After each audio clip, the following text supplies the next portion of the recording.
வணக்கம். ஜியோ ஸ்டுடியோவின் சினிமா பெட்டகம்.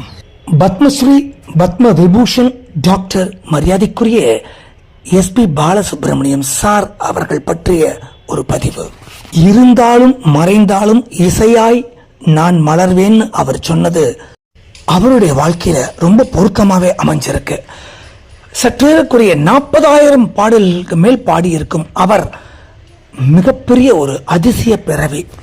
முறைப்படி கர்நாடக சங்கீதம் கத்துக்கல அப்படின்னா கூட சங்கராபரணம் பாடல்களை அவர் பாடியது என்னைக்கும் மக்களுடைய மனதில் நீங்கா இடம் பிடிச்சிருக்கு.